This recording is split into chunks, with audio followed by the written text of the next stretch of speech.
Oh ho ho ho ho ho ho ho ho ho ho ho ho ho ho.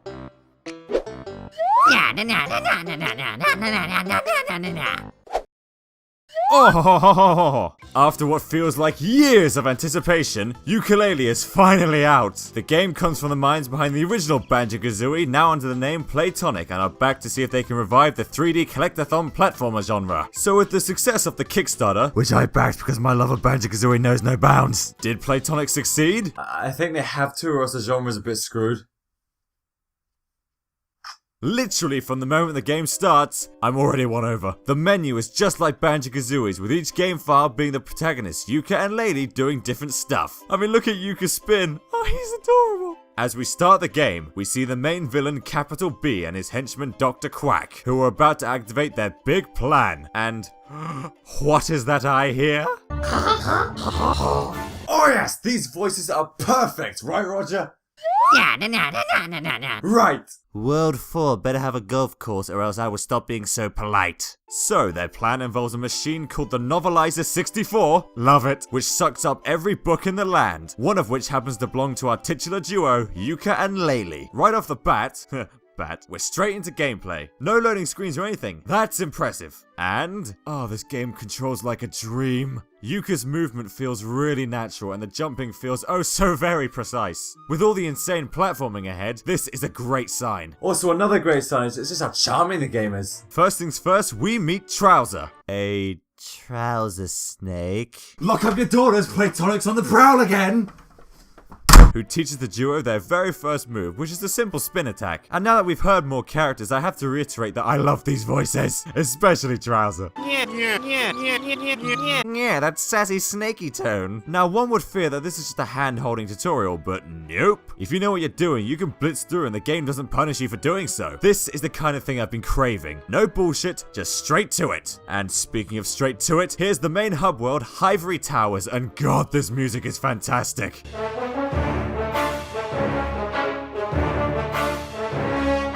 And yeah, it's called Ivory Towers. Oh, that rareware wit is back in full bloom. So many puns. Ivory Towers, the Archive, Isometric Palace, Batship Crazy. It is here that we're introduced to the Pages, which act like the Jiggies or stars that allow access to the many worlds in this game. First up is Tribal Stack Tropics and...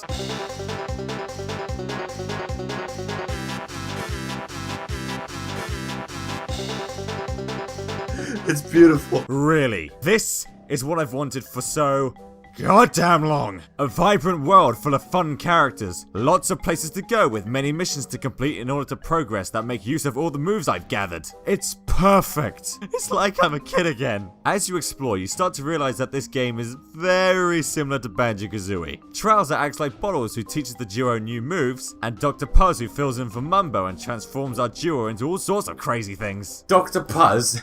What kind of name is that? You think they'd be like a pun or something like... Wait. Dr. Puzz. Dr. Puss. Dr. Puss. Octopus. Ugh.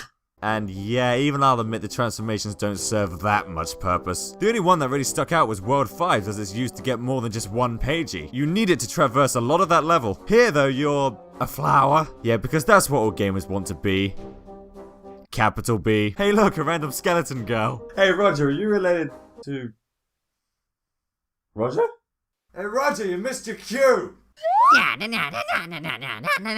Going into Yooka-Laylee, I had two big worries. One was that the world looked pretty empty, and the other was that the music wouldn't be as catchy or iconic as Banjo-Kazooie's soundtrack. Let's start with the music, because I was wrong. The soundtrack is phenomenal. I already mentioned Ivory Towers, which is classic Grant Kirkhope goodness, but the further into the game you go, the better it gets. The boss music, the minecart levels, the worlds themselves. Grant Kirkhope, David Wise, and Steve Burke put their all into it, and dear God did it pay off. I guess the reason Banjo-Kazooie's music is ingrained in my head is because I've been playing that for 20 years and Yooka-Laylee for about a week. Even then I found myself humming the themes for World 1 and 2 every now and then. Okay, so what about the worlds being too empty then? Because you know, Banjo-Tooie had that problem, Nuts and Bolts had that problem, but does Yooka-Laylee have that problem?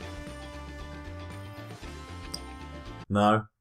Certain levels such as Capital Casino or Galleon Galaxy didn't impress me at first. Capital Casino was kind of hard to navigate and Galleon Galaxy was just barren. However, that's where the game's gimmick comes in. Rather than having loads of worlds to explore, Playtonic instead went for quality over quantity and had you expand worlds instead. It is these expansions that really bring these worlds to life. Galleon Galaxy went on to be my favorite level because of how much there was to do. And of course, Tribal Stack Tropics expansion gives us...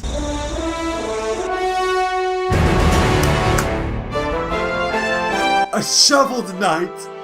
So, to travel to the next world, you need to progress through Ivory Towers using your newly acquired skills to get past puzzles. I really think this is a great way to make players progress. It harkens back to Grunty's Lair, which implemented the very same idea. This means you can truly play the game how you want. You can just grab all the quills to buy new moves and move on, or you can stay in the world for ages and focus on grabbing pages so you can actually afford these new worlds. You can even choose what moves you learn in any order, truly adding to the customizable playstyle. Occasionally, as you travel through the tower, you'll encounter Dr. Quack, who makes you play through a quiz. I've heard people say they hate these bits, but I really don't see what the problem is. If you answer these questions quickly, you can skip like half of them. And there's only 3 quizzes in the game, so that's like 15 questions max. And also, it encourages players to really pay attention and engross themselves in the worlds. Yeah, how dare Playtonic make us pay attention and then enjoy ourselves at our own pace. What a bunch of wankers, am I right? That guy gets it. The next level is Glitter Glaze Glacier, which brings back fond memories of Freezeezy Peak, complete with Ice Key. Yeah, let's pretend that was his true purpose and not freaking car parts. This is the first level that truly made me appreciate how cohesive the worlds are. At first you feel a little bit disorientated, but then you slowly learn that the world is connected together with set pieces and platforms that bring it all together. This level also gives us the aforementioned Isometric Palace, which is exactly that. Isometric. This is a gauntlet of puzzles ranging from platforming, simple logic, and making use of Yooka-Laylee's abilities. It's genuinely a fun time and also a good place to grind for pages. And of course it wouldn't be a Banjo-Kazooie inspired game without exploring something in it. That really shouldn't be a thing, but I'm so glad it's a thing. Call me weird. Also, that snowman has a leaf over his crotch. Just thought that was worth pointing out. The next world was actually the most surprising to me, and this is Moony Maze Marsh. Bubble Gloop Swamp was actually my least favourite level in the original Banjo-Kazooie, so hearing that we got another swamp level didn't exactly please me too much. But I gotta say, I really enjoyed it. It's made up of so many different little areas to explore and some really bizarre NPCs like this shopping trolley. Don't ask questions. That and the music reminded me of Conker's Bad Fur Day of all things.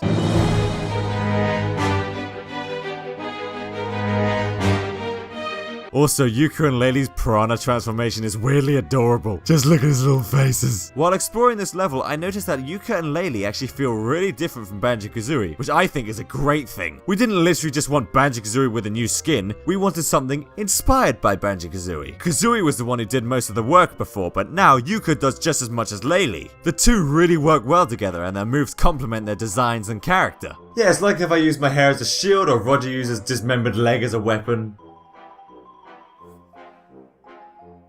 He's still in there, isn't he?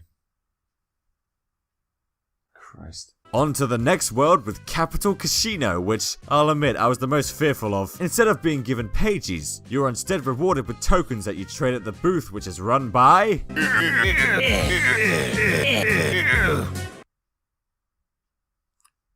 That is bloody hilarious. Having the main villain just sit there in the level the entire time, I don't know why, but that really amuses me. Probably because of the idea that he's giving you the pages he needs just because it's fair is ridiculous. And I love it. It's things like this that make me love the game. The charm, the tone, and the jokes in general have me laughing the entire time. Also answering the real important question, is there a golf course in this world? Yes. Yes, there is. The final world is Galleon Galaxy, which combines seafaring with space travel and is just a delight. This level has some of the best NPCs, such as these frog guys that I think might be very, very loosely based on Battletoads. This alien girl who wants me to storm this space base. I mean, sure, if you want me to, I'll just, just hit this button and... Oh. And Shovel Knight's back again. He's always welcome. And there's a guy who's stuck on the toilet. It's like it's 1998 all over again.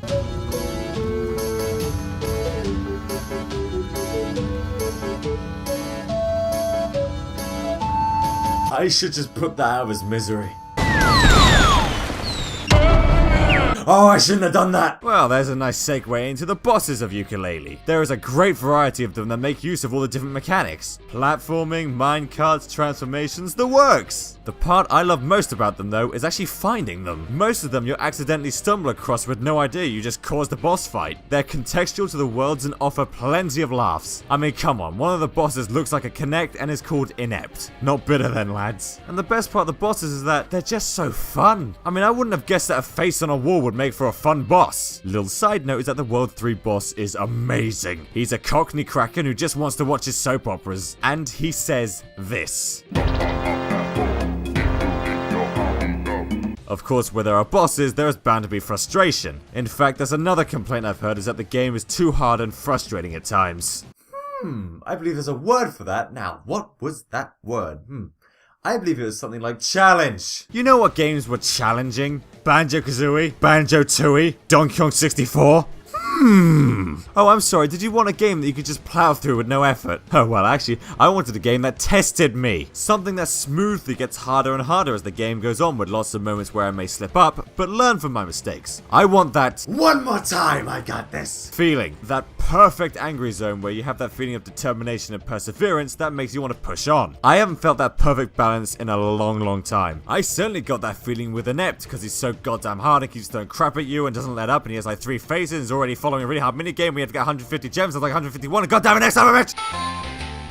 But it's important to get to that point where the player shouldn't want to rage quit, and I never did. Sure, things like the Kartos minigames might be tricky, but once you get a grasp of the mechanics and really get into the zone, that point where you beat those moments is glorious. Well, that's all the levels covered, so let's take a look at some of the end game stuff and the story stuff. So I guess, spoiler warning, but it's Yooka-Laylee, guys, come on. So, as the game progresses, we learn that capital B isn't actually the man in charge. Would that make them capital A, or how's that work? And Yooka and Laylee storm his office after collecting 100 pages. Yes! I was hoping for that! You have to earn the privilege to face the final boss after hours of playtime. You can't just rush through it and waste the experience, you have to savor it. Oh, thank you, Playtonic. Of course, now I have 100 pages, let's finally face capital B. I will say this right away though, the grunty fight from Banjo-Kazooie is better. But anyway, it's time to finally beat this game. I'm not sorry. Capital B has different phases and all of them make use of the duo's abilities, such as Laylee's sound shield and Yuka's shooting ability. The latter part though, my god does this drag. Just shooting, still shooting, always shooting, keep shooting. Am I doing something wrong? Is this, oh, there we go. Also, I fought Grunty on like, the roof of her castle and it was grand, it was epic. It's just a random room. Okay, there it is, now it's the final boss.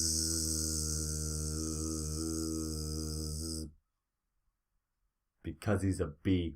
And dear god is this next part tough. After avoiding capital B's simple slamming moves, he starts firing these missiles that home in on you and you have to fly around so they hit capital B instead. This means you have to balance your energy bar since there's no butterflies to replenish it. You'll have to wait for it to refill all while capital B just keeps on attacking. Ultimately though, you defeat him and then we get the ending.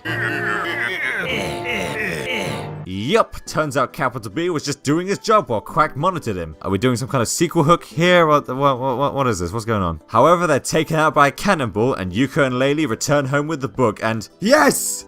Yes! Yes! It's not a Rareware-inspired game without a party full of NPCs. The characters can now live in peace, the credits roll, and I'm left here with a big smile on my face. I mean this sincerely, it is really nice seeing these names together again. And at the end of all of this, there's me. There's my name. I did it, Ma. I made it. And so did Beckett from Pirates of the Caribbean, apparently. And that, as they say in the Ed Biz, is Yooka-Laylee. So, where does Yooka-Laylee fall then? I'ma show you. You impatient twat.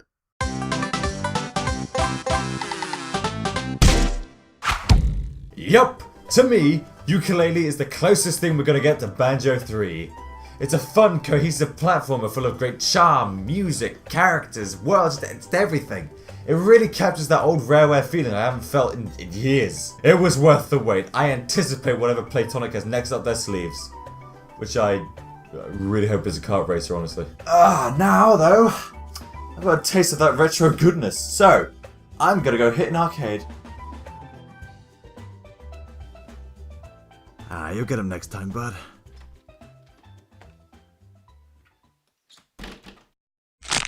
Yeah, na na na na na na na na na na na.